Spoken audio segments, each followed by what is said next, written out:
Hello student, part 2 that is the electrolytic cell. Okay? उसके first lecture में सारे की पॉइंट्स मैंने आपको बता दिए और आज से हम जो इलेक्ट्रोलिटिक सेल का पर्पस है टू गेट प्रोडक्ट उसको कौन कौन से फैक्टर अफेक्ट कर सकते हैं उसके बारे में हमें पढ़ना है। तो इलेक्ट्रोलिटिक सेल है उसमें आपने नोट डाउन किया होगा बेसिकली उसमें तीन कंपोनेंट होते हैं। नंबर वन जो वेसल में हम लेते हैं that is electrolyte number one. Second उस पे जो इलेक्ट्रोड हम डीप करते हैं रखते हैं नंबर टू। और दोनों इलेक्ट्रोड को आप बैटरी के साथ कनेक्ट करते हो। So battery that is one of the component of electrolytic cell. Okay, तो तीनों कंपोनेंट जो है ये तीनों कंपोनेंट ही प्रोडक्ट को अफेक्ट कर सकते हैं regarding proportion as well as type. तो आज मैं आपको बता दूं तीन फैक्टर अफेक्ट करते हैं। जो मैंने आपको पीडीएफ भेजा है उसमें तीन फैक्टर नोट डाउन किया होगा आपने। The first factor that is concentration of electrolyte. First factor जो है that is concentration of electrolyte, ये फर्स्ट फैक्टर है। दूसरा फैक्टर आप देखना पैम्फलेट में that is the nature of electrode either active और inert. And third that is cell potential regarding electrochemical cell और बैटरी। ये तीन फैक्टर प्रोडक्ट को अफेक्ट करते हैं। आज मैं दो फैक्टर के बारे में आपको बता रहा हूं। Okay, so first factor that is concentration of electrolyte. तो उसके लिए हमें तीन थ्योरी पढ़नी है। ओके, तीनों इलेक्ट्रोलिसिस है। First theory that is electrolysis of molten NaCl। Molten NaCl। Next one that is dilute NaCl। dilute NaCl. And third one that is concentrated NaCl। concentrated NaCl। तो ये तीन थ्योरी आपको पढ़नी है और उससे आपको फर्स्ट फैक्टर कैसे अफेक्ट करता है उसके बारे में पता चलेगा। ओके, और दूसरी मेरी एक एडवाइस है कोई भी फैक्टर आप जब पढ़ते हो तो वो फैक्टर ही डिफर होना चाहिए। The remaining two factor must be same. तो तीनों थियरी हम साथ में पढ़ रहे हैं। तो सबसे पहले आप देखो तीनों में तीन स्टूडेंट है ऐसा मान लो। एक स्टूडेंट ने तीनों में आप देखो NaCl ही है but their concentration are different. Okay, ये तो मोल्टन है तो इसमें तो पानी है ही नहीं। तो तीनों स्टूडेंट ने तीन वेसल ली। चलो क्लियर। फर्स्ट जो स्टूडेंट है उसने मोल्टन NaCl यूज किया मतलब लिक्विड NaCl। मेल्टिंग पॉइंट तक इसको हीट कर दिया तो सॉलिड कन्वर्ट इनटू लिक्विड। ये जो दो स्टूडेंट हैं दोनों में पानी लिया सेम 1 लीटर 1 लीटर।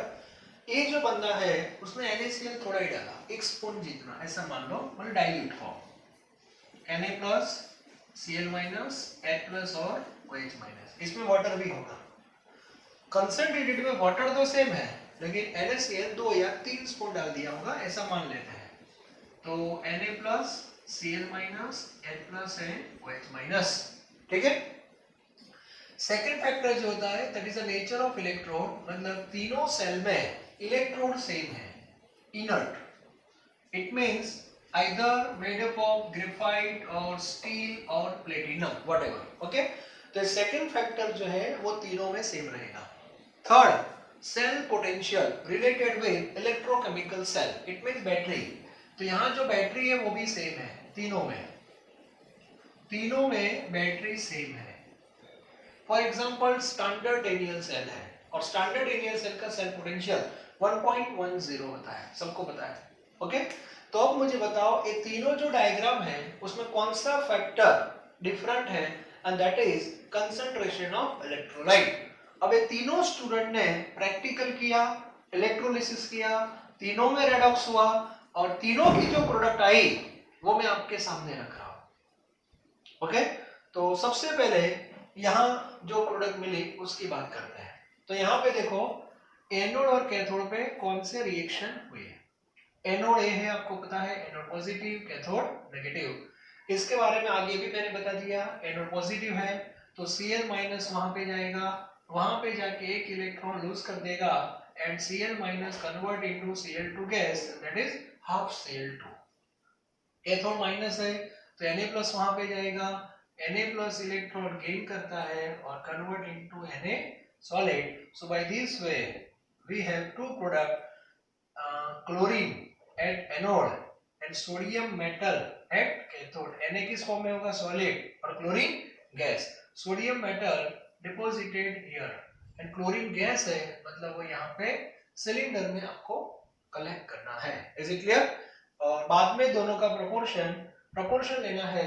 दोनों में नंबर ऑफ इलेक्ट्रॉन सेम होने चाहिए, तो एक बार वो चेक कर लेना। दोनों में 1 1 इलेक्ट्रॉन ही है। ओके, तो कट हो जाएंगे। तो क्लोरीन देखो हाफ दिखाई देता है और ये 1, मतलब प्रोपोर्शन दोनों के बीच में 1:2 का रहेगा। क्लियर? तो जो ये स्टूडेंट है वो आपके सामने दो प्रोडक्ट लेके आ रहा है, chlorine as well as sodium. तो हमने नोट डाउन कर दिया। तो मोल्टन NaCl में एक प्रोडक्ट क्लोरीन मिलेगी और एक आपको सोडियम मेटल मिलेगी। आपको मैग्नीशियम चाहिए तो मोल्टन MgCl2 आप यूज कर सकते हो। क्लियर? आपको एल्यूमिनियम चाहिए तो मोल्टन AlCl3 आप यूज कर सकते हो। क्लियर? दूसरा जो स्टूडेंट है वो डाइल्यूट NaCl करके इलेक्ट्रोलिसिस कर रहा है, तो उसको प्रोडक्ट कौन सी मिली पता है? O2 and H2। ये दोनों मिले ही नहीं, तो इसका मीनिंग हुआ यहाँ पे गड़बड़ क्या हो गई बताओ। तो एक्चुअली यहाँ पे कंपटीशन हो रही है। एनोड पॉजिटिव है और कैथोड नेगेटिव है। तो पॉजिटिव में अट्रैक्ट कौन होगा? नेगेटिव। तो यहाँ पे इन दोनों के बीच में कंपटीशन हो गई। यहाँ पे तो Cl माइनस अकेला ही था, दूसरा कोई नेगेटिव आयन था ही नहीं, लेकिन यहाँ पे एक और नेगेटिव आयन है, दैट इज OH माइनस, और उसका भी ऑक्सीडेशन हो सकता है। ओके, तो प्रैक्टिकल से पता चला कि Cl माइनस का ऑक्सीडेशन हुआ ही नहीं, OH माइनस का हो गया, क्योंकि डाइल्यूट फॉर्म था और OH माइनस का ऑक्सीडेशन हुआ। इसका मीनिंग हुआ अल्टीमेटली वाटर का होगा। ठीक है, तो ऑक्सीडेशन में कल मैंने आपको वाटर का बताया था। ऑक्सीडेशन डायरेक्ट कैसे लिखना है? H2O gives half O2 plus 2H plus and 2 electron minus. तो यहां से O2 गैस मिला इंस्टेड ऑफ क्लोरीन गैस, तो क्लोरीन मिला ही नहीं, क्लोरीन की जगह इसका हो गया डाइल्यूट में। अब बात करते हैं कैथोड की। कैथोड नेगेटिव है तो पॉजिटिव के बीच में कंपटीशन होगी। पॉजिटिव में दोनों है Na+ और H+, तो प्रोडक्ट मिली हाइड्रोजन गैस। अब हाइड्रोजन गैस मिला, इसका मीनिंग हुआ इलेक्ट्रॉन गेन किसने किए? H+ ने इंस्टेड ऑफ Na+, और H+ कहां से आया? वाटर से आया। तो फाइनली जो रिडक्शन हुआ वाटर का हुआ, तो यहाँ पे 2H2O plus 2 electron gives H2 plus 2OH minus। So ultimately यहाँ जो प्रोडक्ट मिलेगी that is oxygen and hydrogen। Now proportion दोनों में इलेक्ट्रॉन सेम हो गए तो 1:2 वही हो जाएगा। तो इसका मीनिंग हुआ electrolysis of dilute NaCl, electrolysis of dilute NaCl is actually electrolysis of water। मतलब आपके पास ये नॉलेज होना चाहिए। बात समझ आ रही है? तो प्रोडक्ट देखो चेंज हो गई, यहाँ क्लोरीन और सोडियम मिल रहे थे, यहाँ पे O2 और H2 मिले। तो दूसरा जो स्टूडेंट है वो तो बहुत बेचारा नर्वस हो गया, क्योंकि उसको तो दो में से एक भी मेन प्रोडक्ट नहीं मिले। मतलब एक्सपेक्टेशन तो क्या होगी, क्लोरीन मिले या तो सोडियम मिले, लेकिन ये तो दोनों वाटर की प्रोडक्ट आ गई, तो नॉर्मली वाटर तो देता ही है। तो ये नॉलेज हमारे पास होना चाहिए। अब इस स्टूडेंट को क्या हुआ वो देखते हैं। चलो यहां पे एनोड और कैथोड की बात करते हैं। चलो एनोड और कैथोड, फिर से same question. Anode positive, cathode negative. Positive pay कौन आएगा? नेगेटिव 2 है। अब इस बार क्या हुआ, कंसंट्रेटेड NaCl है, तो इस बार कंपटीशन में आगे Cl माइनस हो जाता है compare to OH minus. It means oxidation जो हो रहा है वो Cl माइनस का हो रहा है। तो Cl माइनस का जो ऑक्सीडेशन होगा तो Cl minus convert Cl2 plus electron, तो 2 Cl ले रहा हूं अभी, ठीक है।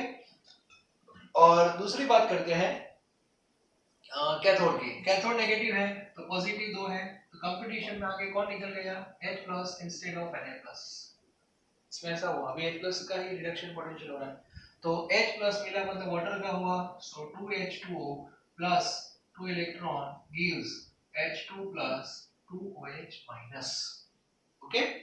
और यहाँ पे एक थर्ड प्रोडक्ट मिलती है दैट इज इन सॉल्यूशन, कौन सी बताओ। तो यहाँ से कौन सा गैस बाहर आया, क्लोरीन, यहाँ से कौन सा गैस बाहर आया, H2, और अभी भी एक प्रोडक्ट सॉल्यूशन में मिलती है by combining Na plus and OH minus. 2OH minus solution में है, Na प्लस ऑलरेडी अंदर है, तो यहाँ पे आपको 2NaOH मिलेगा।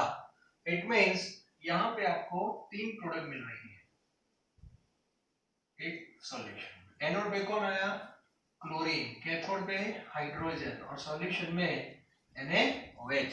नाउ सी द प्रोपोर्शन 1 1 2, सो 1:1:2 ये प्रोडक्ट, ओके। अब ये जो मैंने 3 पार्ट आपको बताए ओल्ड टेक्स्ट बुक में जो था उस हिसाब से था।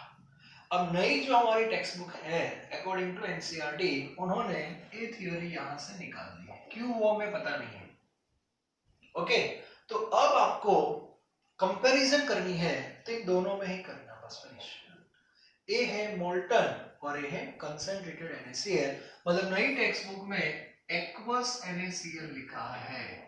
एक्चुअली एक्वस के 2 पार्ट होते हैं ना, डाइल्यूट भी आ सकता है, ये भी आ सकता है, लेकिन जो प्रोडक्ट दी है आपको टेक्स्ट बुक में वो ये दी है, तो कंसंट्रेटेड NaCl को एक्वस मान लेंगे, क्लियर।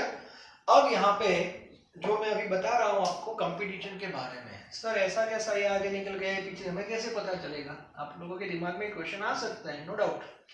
जब कंपटीशन होगी तब, इसमें कोई ऐसा इश्यू है ही नहीं, क्योंकि NO पॉजिटिव है तो नेगेटिव एक ही है तो वही जाएगा, फैक्ट।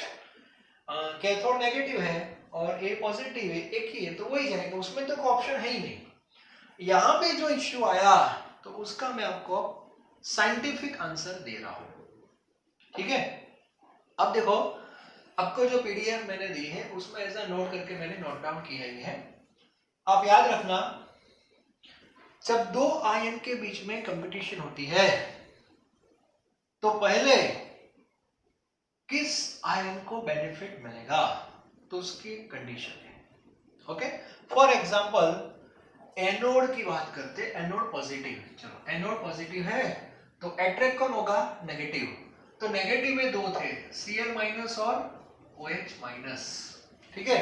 तो आपको क्या करना है, ECS पे जाना है, इलेक्ट्रोकेमिकल सीरीज, और ECS में इन दोनों का रिडक्शन पोटेंशियल आपको चेक करना है। तो OH माइनस का रिडक्शन पोटेंशियल मुझे याद है 1.23 है, 1.23 होगा, चेक कर लेना OH माइनस का, और Cl माइनस जो है उसका रिडक्शन पोटेंशियल 1.23 से कम है, मतलब लेस देन 1.23, ओके। तो इसका मीनिंग क्या हो जाता है, यहां में एक रूल है, those ion having less reduction potential, हाँ सॉरी ऑक्सीडेशन रिडक्शन पोटेंशियल, क्योंकि पूरा ECS हमारा रिडक्शन के बेस पे है। फिर से एक बार नोट डाउन कर देना, those ion having less reduction potential undergoes oxidation first। अब बात समझ आ रही है, जिसका रिडक्शन पोटेंशियल कम है उसका ऑक्सीडेशन फर्स्ट होगा, कहां पे, एनोड पे। तो ये दोनों एनोड के लिए रेडी है, लेकिन दोनों में पहले किसका होगा, that depends on reduction potential. Reduction potential Cl minus का कम है कंपेयर टू OH माइनस, तो ECS में आप चेक कर सकते हो, इसीलिए Cl माइनस का हुआ, समझ आ रही है, ओके। अब बात करते हैं कैथोड की। कैथोड में नेगेटिव है तो कंपटीशन किसके बीच में होगी, पॉजिटिव के बीच में, तो पॉजिटिव 2 है Na प्लस और H+। तो यहाँ पे H+ का रिडक्शन तो 0 है, ये सबको पता है, स्टैंडर्ड। क्लियर? Na+ का रिडक्शन पोटेंशियल नेगेटिव में है, चेक कर लेना। तो यहाँ पे रूल क्या है, those ion having more reduction potential undergoes reduction first. समझ में आ रही है? ओके, तो इसका मीनिंग हुआ कैथोड पे कौन जाएगा, जिसका रिडक्शन पोटेंशियल ज्यादा होगा, और एनोड पे कौन जाएगा, जिसका रिडक्शन पोटेंशियल कम होगा। हाँ, इस बेस पे कंपटीशन होती है। क्लियर? तो ये रिजल्ट जो आ रहा है वो इस बेस पे है। तो मैंने पीडीएफ जो दी है उसमें एज अ नोट करके सब मेंशन किया है, तो आपको ये पता होना चाहिए। याद रखना H+ का 0 है और OH- का 1.23 है। ये दोनों वैल्यू इसीलिए आपको याद रखनी है, H+ की कंपटीशन दूसरे पॉजिटिव के साथ होगी और OH- की कंपटीशन दूसरे नेगेटिव के साथ होगी। तो दूसरे जो नेगेटिव है उसका रिडक्शन पोटेंशियल चेक कर लेना, दूसरे पॉजिटिव है उसका भी रिडक्शन पोटेंशियल चेक कर लेना, और इसके बेस पे आपको कंक्लूजन निकालना है। ऐसे क्लियर? तो ई प्रोडक्ट ऐसे मिल रही है। अब हम बात कर रहे थे फैक्टर की, तो अब आपको पता चल गया, चलो ये भूल जाओ, ये दोनों की बात करते हैं। दोनों में NaCl है कि नहीं? ए मोल्टन है without water, A with water है, दोनों में जो प्रोडक्ट मिल रही है that is totally different. Totally in the sense something different. Yes, यहाँ पे क्लोरीन और सोडियम मिला, यहाँ पे क्लोरीन H2 और NaOH मिला, मतलब प्रोडक्ट चेंज हो गई, प्रोडक्ट का ग्रुप चेंज हो गया। और यहाँ पे तो दो नहीं, तीन प्रोडक्ट आ रही है। अब मुझे बताओ ये प्रोपोर्शन से आपको बेनिफिट क्या मिलेगा। सपोज इन JEE और NEET question like this, during electrolysis of aqueous NaCl we have 5 moles of chlorine, we have 5 moles of chlorine at anode, then how many grams of NaOH produced in solution? तो proportion आपको पता होना चाहिए। Chlorine 5 मोल मिला तो ये 10 मोल ही होगा, और 10 मोल है इनटू 40 कर दो, दैट इज 400 ग्राम NaOH। तो आप लिख सकते हो। And due to formation of NaOH, solution becomes alkaline, it means basic in nature, so its pH will increase। ये भी आपको पता होना चाहिए। इनिशियली pH 7 थी क्योंकि सॉल्ट का सॉल्यूशन है, that is neutral, but due to formation of NaOH, pH of solution will increase। तो ऐसे क्वेश्चंस भी पता होने चाहिए। Regarding practical, during this process, if you add few drops of phenolphthalein, then what happen? You will observe light pink color in solution because formation of NaOH। ये सब आपको पता होना चाहिए। ओके, तो ये फैक्टर है आपका कौन सा, कंसंट्रेशन ऑफ इलेक्ट्रोलाइट। इसके बेस पे थोड़ा मैं आगे एक बता दूं H2SO4 के बारे में। ओके, ये भी थोड़ा आपको क्लियर होना चाहिए।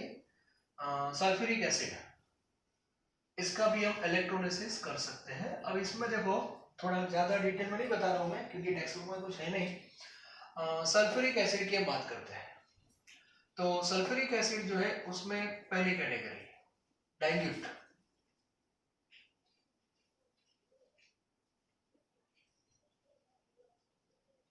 डायरेक्ट में प्रोडक्ट ही लिख रहा हूं, रिएक्शन की भी कोई जरूरत नहीं, लेकिन आपको पता चल जाएगा कौन सा रिएक्शन एप्लीकेबल होगा। ओके, चलो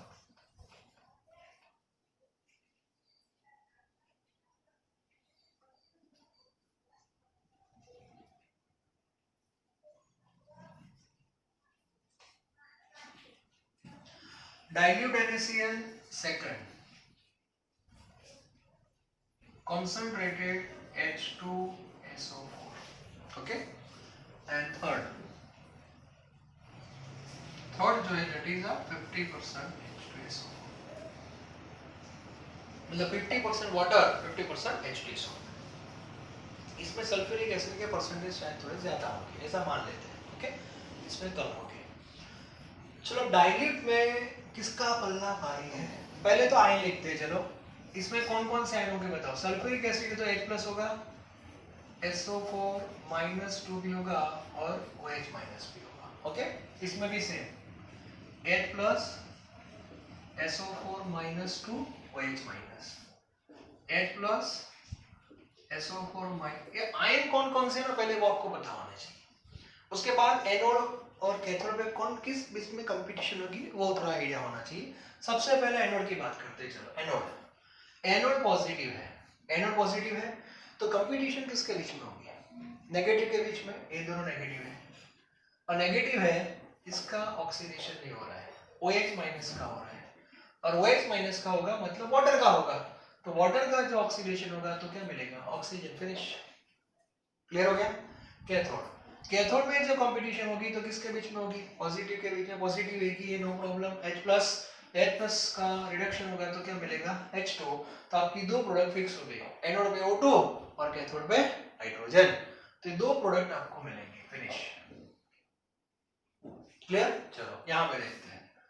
एक कंसंट्रेटेड NaCl है तो इसमें क्या हो रहा है देखो, एनोड कैथोड की बात। पहले एनोड पे ये दोनों आएंगे, इसका नहीं होता OH माइनस का, और इसकी जगह SO4-2 का हो जाता है। सो SO4-2 convert into H2O8-2 plus 2 electron, ऐसा रिएक्शन हो जाता है।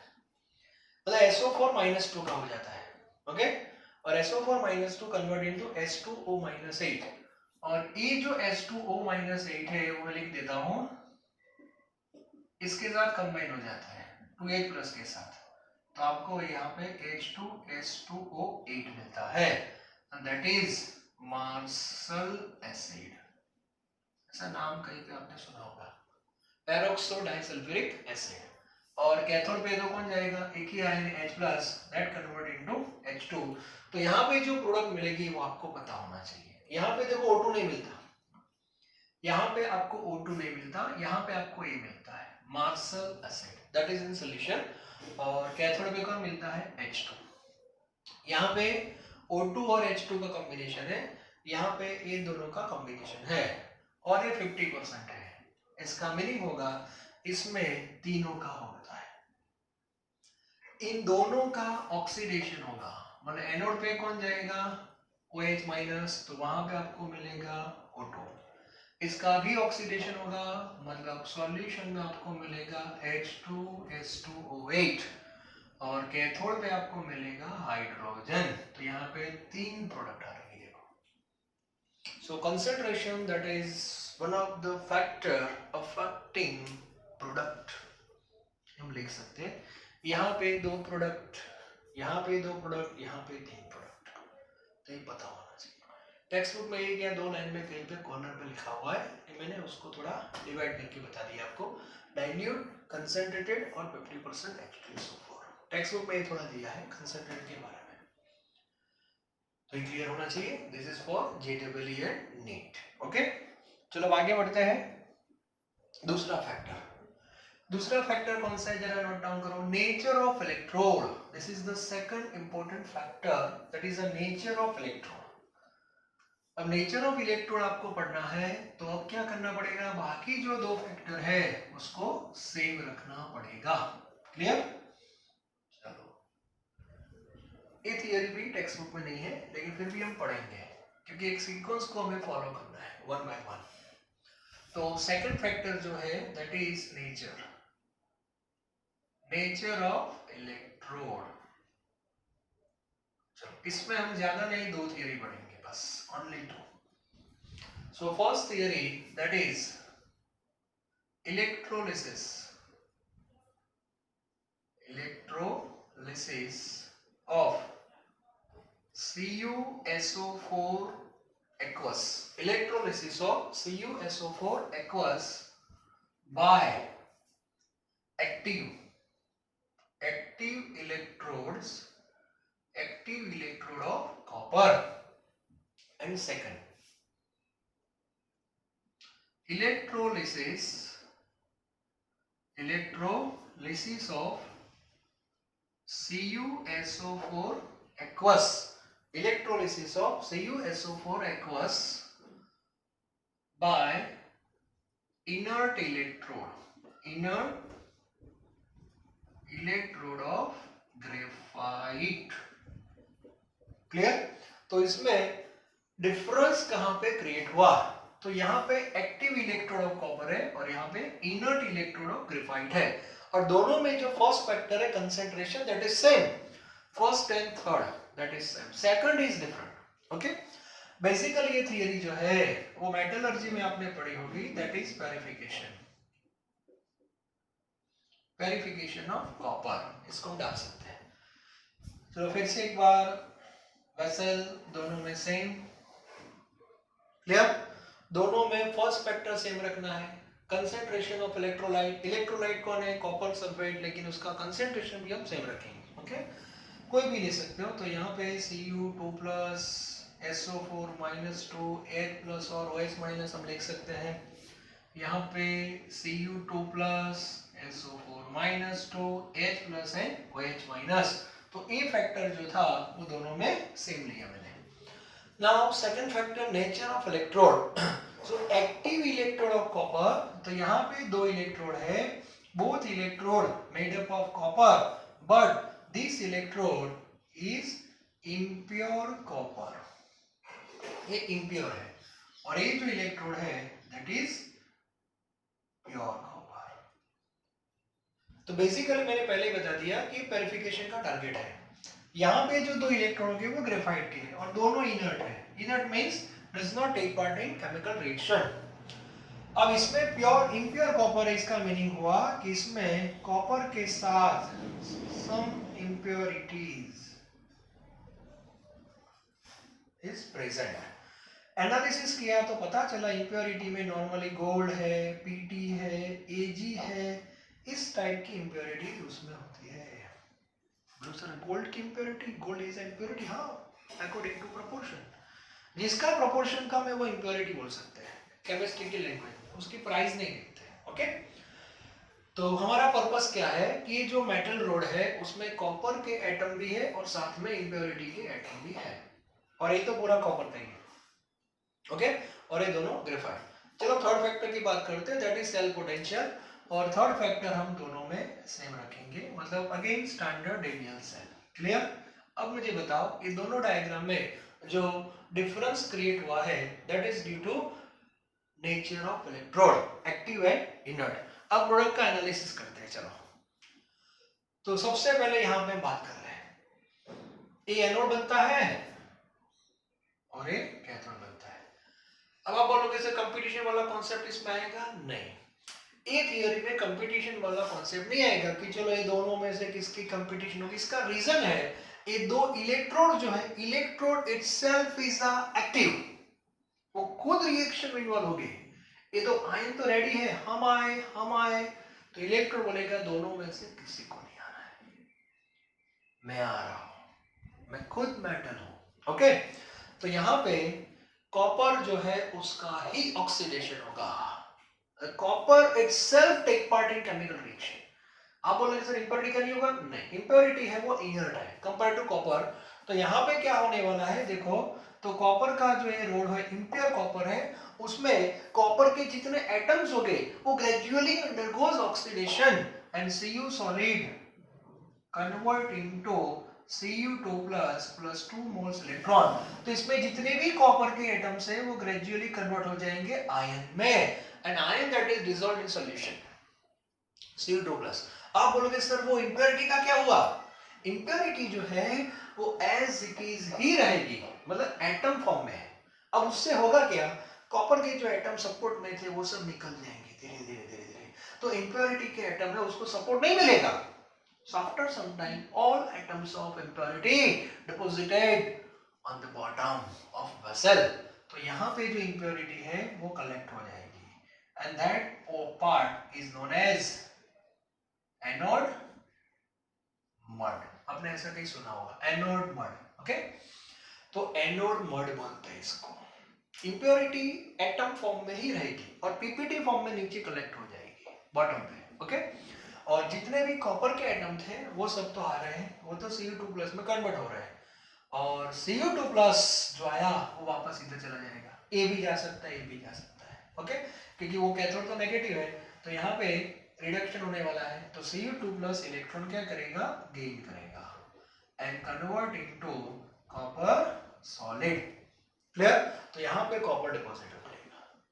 तो बेसिकली ये थ्योरी कोई प्रोडक्ट के बारे में नहीं है, that is important to purify metal. और फर्स्ट टाइम मैंने आपको बता दिया था कि पर्पस क्या है, पर्पस है to get product second to purify metal, तो मेटल का एग्जांपल है। दूसरा भी एक पर्पस है इलेक्ट्रोप्लेटिंग, वो भी मैं आपको बता रहा हूँ, ठीक है। चलो इनर्ट की बात करते हैं। इनर्ट में क्या होगा, तो कंपटीशन वाला कॉन्सेप्ट चलेगा, क्योंकि इसमें जो इलेक्ट्रॉन है वो तो इनर्ट है, वो तो इन्वॉल्व नहीं होंगे। चलो पॉजिटिव, तो कंपटीशन होगी नेगेटिव के बीच में, ये दोनों नेगेटिव है, नेगेटिव में OH माइनस आगे निकल जाता है, मतलब उसका रिडक्शन पोटेंशियल कम है। तो OH माइनस का ऑक्सीडेशन होगा, मतलब वाटर का होगा, तो वाटर का होगा तो कौन सा रिएक्शन, सो H2 gives half O2 plus 2H plus plus 2 electron.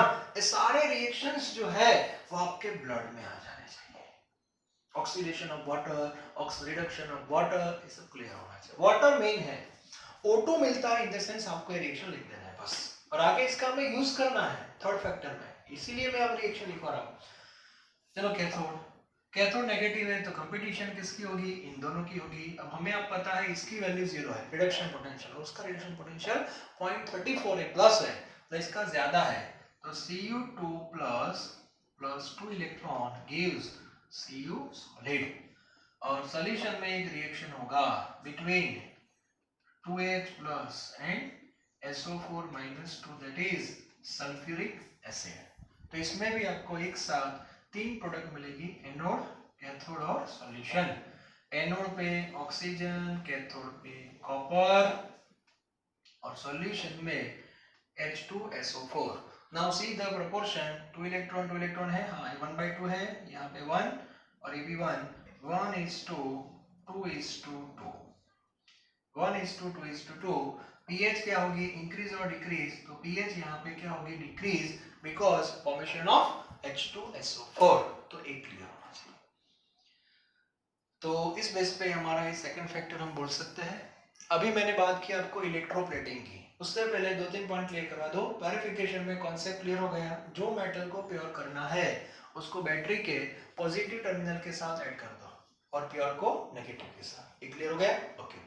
हाँ, लेकिन पहले एनालिसिस करना पड़ता है कि इम्प्योरिटी है that not reactive compare to metal, तो ये प्रोसेस आपको करनी है। तो एक बार चेक कर लेना कि उसमें इम्प्योरिटी कौन सी है। तो इम्प्योरिटी जो होती है वो कॉपर की कंपेयर में इनर्ट है, इसीलिए आपको ये बेनिफिट मिलेगा। यदि इम्प्योरिटी एक्टिव हो गई तो कॉपर से पहले वो आगे निकल जाएंगे। बात समझ आ रही है, हाँ। तो ये क्लियर होना चाहिए, तो ये हेल्पफुल कब होगी वो भी क्लियर होना चाहिए। उसके बाद वो इलेक्ट्रोप्लेटिंग का मैंने कॉन्सेप्ट बताया था, जिसमें Fe के ऊपर जिंक का प्लेटिंग होता है। तो वो लोग ऐसे करते हैं, देखो मैं आपको बता देता हूँ। सॉल्यूशन जिंक सल्फेट का लेते हैं, Zn2 प्लस SO4 - 2 और साथ में वाटर, ओके। तो एक्चुअली यहाँ पे कंसेंट्रेशन थोड़ा सेट करना पड़ता है। यहाँ पे जिंक होता है और यहाँ पे Fe होता है, ओके, और बाद में बैटरी।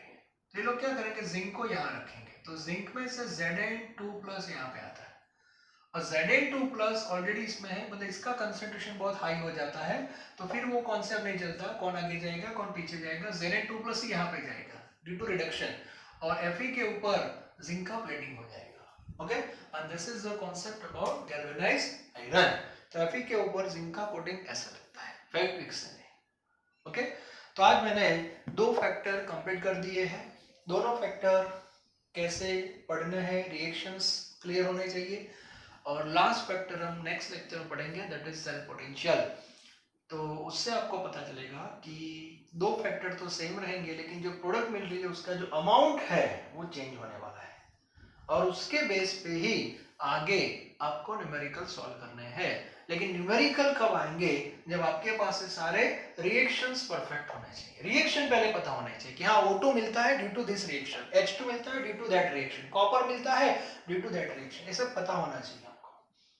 प्रोपोर्शन भी पता होना चाहिए, जिससे हमारा काम इजी हो जाएगा। तो नेक्स्ट फैक्टर जो है उसमें आप देखना, हम प्रोडक्ट और इलेक्ट्रिसिटी दोनों को कंबाइन करने वाले हैं, and that is given by Faraday. तो थर्ड फैक्टर जो है that is in terms of law, and that is Faraday's law of electrolysis. तो उसके लिए हम पूरा लेक्चर अलग से लेने वाले हैं। Thank you very very much.